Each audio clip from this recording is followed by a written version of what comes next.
What a chump. Can't you see what we're walking out on? The grind. 365 days a year.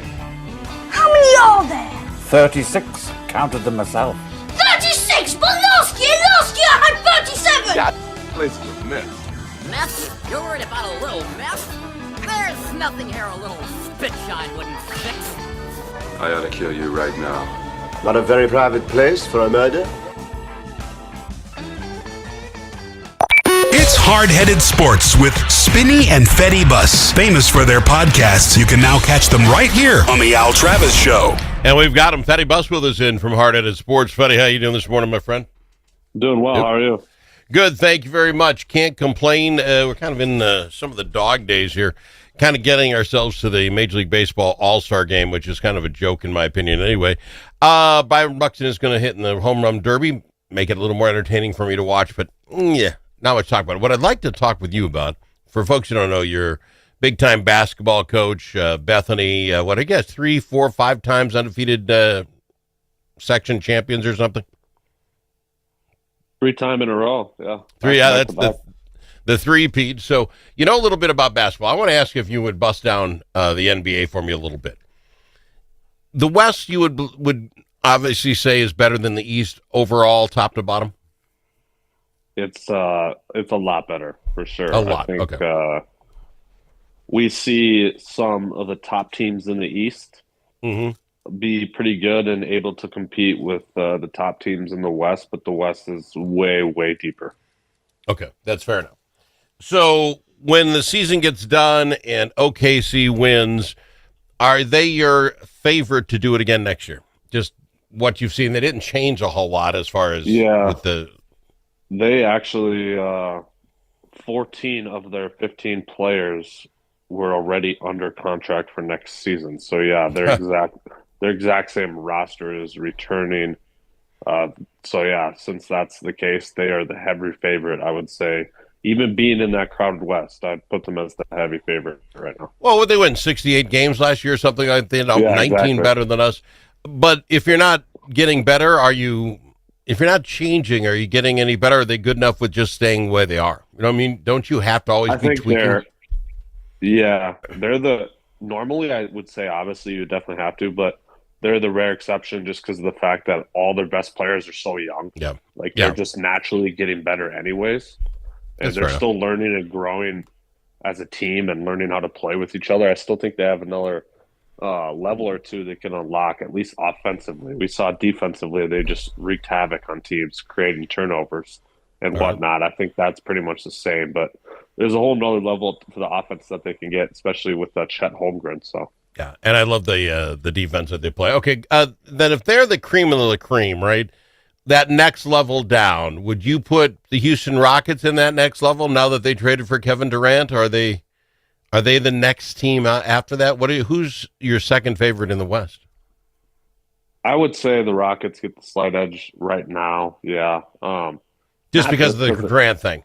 That obviously helps a lot. Yes. That's the main reason. But they added Dorian Finney-Smith, who's a great 3-and-D wing. They somehow got Clint Capella as well. So they just have depth at literally every single position. They have 3 centers, 5 forwards, and 4 guards that are all playable. So they have depth everywhere, and they have a whole wide variety of lineups they can use. So I think because of that I would put them number 2. What do you do with the Denver Nuggets? Are they haven't changed much. They got better because of what, a new coach? They trade Michael Porter Jr. Yeah, that's right. They got Hardaway Jr. and Brown, right? They trade Michael Porter Jr. for Cam Johnson. Yeah. Which is, in essence, the exact same player, except Cam Johnson's $17 million. Yeah. So that was a great move. By doing that, they freed up enough room to go sign Bruce Brown, who they won a championship with already. Okay. And then they traded for Jonas Valanciunas as well. And Jokic has never had a backup center, basically. And like you said, they signed Tim Hardaway Jr., who's just a nice little heat check shooter off the bench too. A veteran, obviously, so he's not afraid of the moment in the postseason. So Bruce Brown, Cam Johnson, Jonas Valanciunas, I think that's a very good offseason for the Nuggets. A team many didn't even expect to make many moves since they're handicapped by the salary issue, but getting rid of that $17 million for Michael Porter Jr. was huge. So you look at OKC, they're going to stay the same. The other two catching them, Houston and Denver. What do you do with your Minnesota Timberwolves? In reality, we're less of a team than we were last year, right? We had to get rid of Walker because of money. And who'd we pick up? A couple of no names we don't know. Are we not less of a team? I would say we're practically in the same spot. I feel like the good thing though, right, is like we did that trade last year right before training camp, right before the season started. So we're going to be entering this season with way more chemistry. Another year of Ant, so it's kind of that same idea with the Thunder, right? Like he's obviously only going to keep improving because he's so young. Yep. So him being our franchise player, that really helps with how young he is. And I just have a lot of faith in like Terrence Shannon Jr. and like Jalen Clark making up for those non-minutes. So I think we're in a great spot. But yeah, the Rockets and Nuggets improving as much as they did, that does worry me.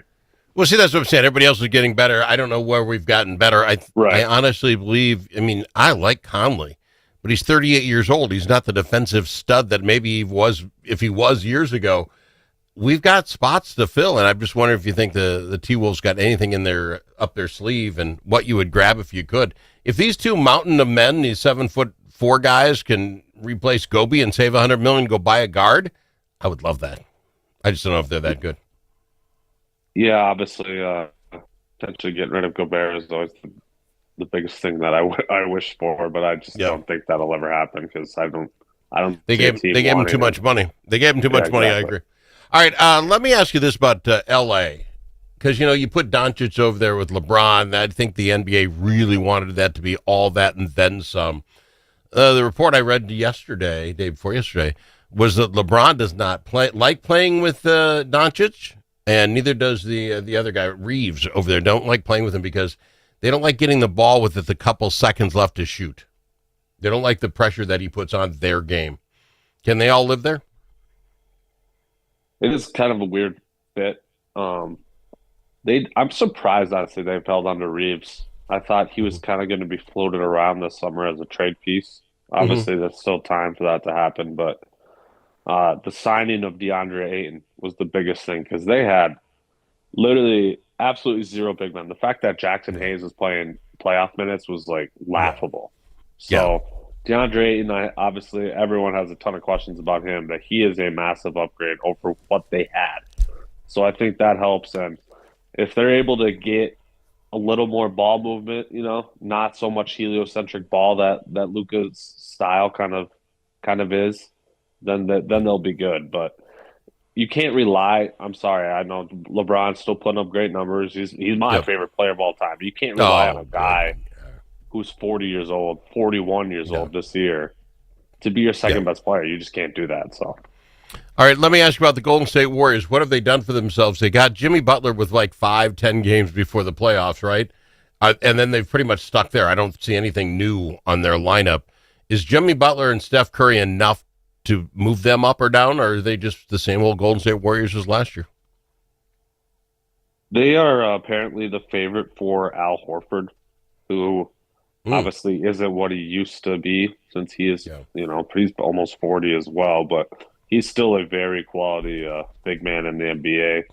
So that'll be a nice add for them. But yeah, I'm with you. Steph and Jimmy, that's just not enough. They just don't have enough. That's another team that's pretty handicapped by this new CBA and the salary cap. So I don't see them doing much. Didn't Kuminga be able to ruin that whole setup there? He just never got as good as they thought he would be. He's just got all the potential in the world. He never really pulls it off. He never got as good as I thought he would be either. That's for dang sure. I thought he'd kind of transition into a star, but it does look like they're going to bring him back. So like I say, he's got all the potential in the world. It just seems to be a head case. One last one before we go. The Mavs give up Jokic, right? And they get Cooper Flag. Is there any reason to watch the Mavericks other than Cooper Flag to see how this young kid can do? Or Doncic, they get rid of Doncic, Dallas gets Cooper. I want to watch that kid play, but is there any other reason to think Dallas is going to be a better team? The only issue, obviously, is Anthony Davis, right? They go as far as his health allows them. So Kyrie Irving, towards ACL. He's going to be out most of the season, if not all of it, until the playoffs. Yep. Once fully healthy, they have a very, very good team. They really do. Okay. Kyrie and Anthony Davis with Cooper Flag and a ton of role players, P.J. Washington, Daniel Gafford, Derek Lively, et cetera, et cetera. So they are a very interesting team. I just think they'll be hindered by injuries too much. All right, fair enough. Hey, we've got to go to break. We'll be back after this. It's Fetty Bus from Hard Headed Sports, busting it down. Braver Angels Minnesota is part of a national movement that brings together conservatives, liberals, independents, and others to restore trust, respect, and goodwill in politics. We seek not to eliminate our differences, but rather deal with them head on, with respect and understanding. We do not try to change people's views, but how they view the other side. There will always be differences. Braver Angels Minnesota believes the best way forward is to change how we deal with those differences. Join the civil conversation at mn.braverangels.org.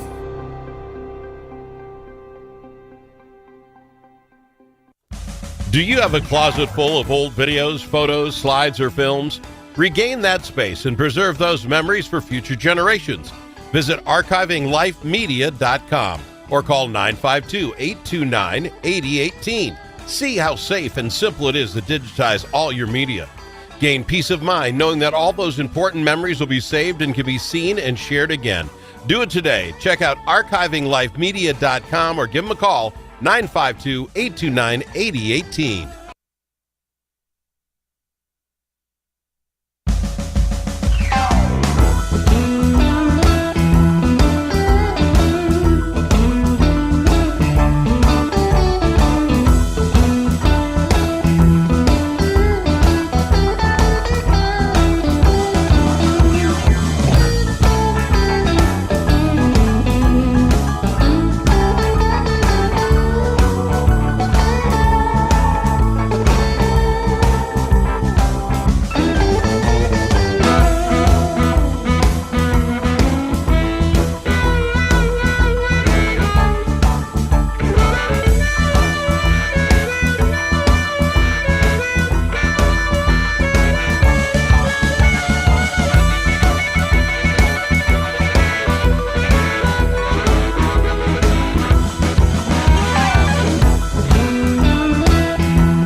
The Al Travis Show, the last place you can go and hear all sides. Respectful, thoughtful, and grateful. They're grateful to have him. He's Fetty Buzz from Hard Headed Sports. We got to talk a little bit about sports. Fetty, I haven't found who, but I'm in the impression that someone is interested in buying your Minnesota Twins. Have you heard anybody as far as a name?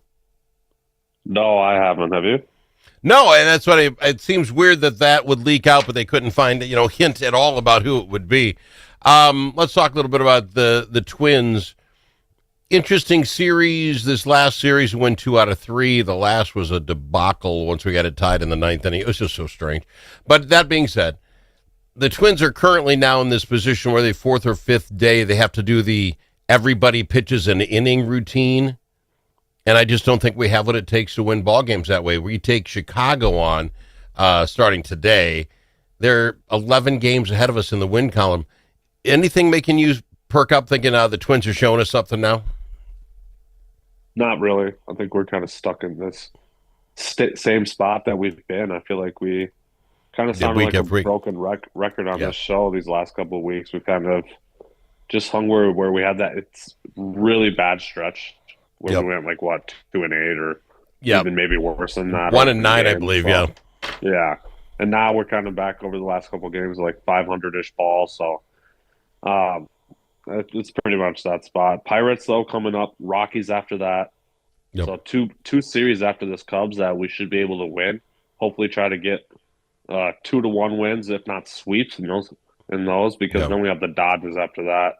And Nationals are terrible. So kind of an easy schedule other than the Dodgers going forward. So All right. That does look good, but it's hard to say this before the actual All-Star game, but we're literally just playing for a wild card spot already, right? I mean, you see anything. Sure. We're 15 games behind the Detroit Tigers, for heaven's sakes. We're not going to take that. So now if you look at those. The Tigers are so good. I know we've said it time and time again this year, but they're having an insane season. Well, let's go with that. If you just look at their run differential, they have 110. 110. They're plus 110. The next closest is 95. You look at our division, and the Central was something for a while. I don't know if that was smoke and mirrors or what. There isn't a team in the Central other than Detroit that has a positive run differential. I mean, that just tells you everything, doesn't it? You're not going anywhere. Yeah, that's why there's not a team other than Detroit with a positive win-loss record for that matter either. So. There you go. Fair enough. So Minnesota has Byron Buxton going to the All-Star game. Bus, is that enough to get you to watch? Now, he's going to. He did sign up for the Home Run Derby, and that's about the only thing I can stomach anyway.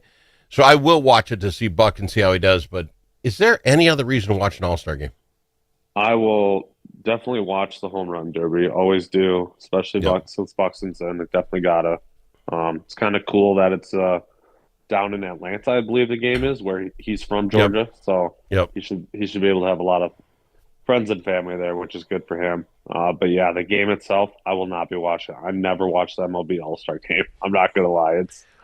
How can you make it any more worthless? It's not the same game. It's one pitcher every inning, and everybody gets a chance to be in the field. It's not even a ball game unless you talk fourth grade t-ball where everybody gets to play. It's not a game worth watching. They used to have it, obviously, where the World Series home field advantage was decided by the winner of the All-Star game. I wish they would bring that back because it brought a little intensity and flair to the game. Yep. But now it just, like you said, pitchers pitch like 1 to 3 outs tops. Yep. Batters maybe get one at bat before they're taken out and someone else is subbed in.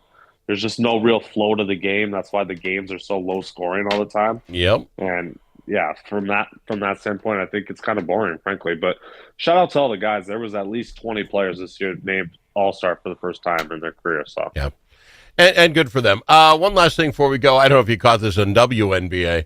Sky's Angel Reese, the gal that just has this thing for Caitlin Clark, is out whining and being fined because she's telling how bad the WNBA refs are.